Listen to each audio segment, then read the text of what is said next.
রণাঙ্গনের বীর মুক্তিযোদ্ধাদের সমাবেশ জাতীয় প্রেস ক্লাব মিলনায়তনে। ছাত্র জনতার আন্দোলনে গণহত্যার দায়ে শেখ হাসিনার বিচার এবং সন্ত্রাসী সংগঠন হিসেবে আওয়ামী লীগকে নিষিদ্ধের দাবিতে জাতীয়তাবাদী মুক্তিযোদ্ধা দলের এই সমাবেশ ও আলোচনা সভা।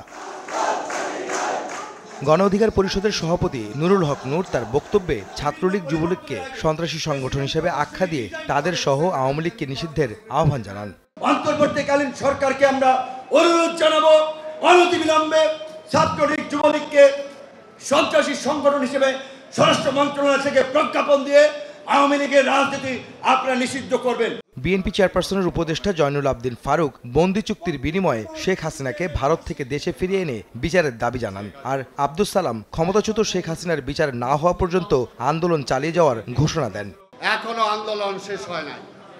যে পর্যন্ত শেখ হাসিনাকে ভারত থেকে এনে বিচারের আওতায় না আনা হবে সেই পর্যন্ত আন্দোলন চলবে।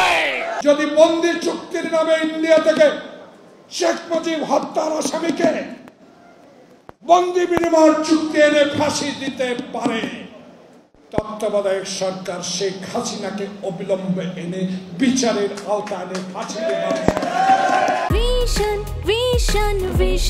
100% কপার কন্ডেন্সারে তৈরি ভিশন ফ্রিজ, তাই গুণে মানে অটুট থাকে বছরের পর বছর। বিএনপির স্থায়ী কমিটির নতুন সদস্য অবসরপ্রাপ্ত মেজর হাফিজউদ্দিন আহমেদ বলেন, শেখ হাসিনার নির্দেশে গণহত্যা চলেছে ছাত্র জনতার উপর। বাংলাদেশের সঙ্গে বন্ধুত্ব রক্ষা করতে চাইলে অবিলম্বে শেখ হাসিনাকে দেশে পাঠানোর জন্য ভারতের প্রতি আহ্বান জানান তিনি।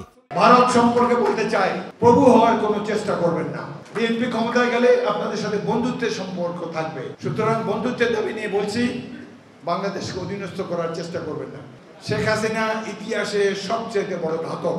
আমরা এই সভা থেকে দাবি করব তাকে বাংলাদেশে ফিরিয়ে এনে বিচার করতে হবে এবং ভারতকে বলবো যদি বন্ধুত্ব করতে চান তাকে বাংলাদেশে ফেরত পাঠান। তার বিরুদ্ধে হত্যা মামলা রুজু হয়েছে, আরো বহুত হবে।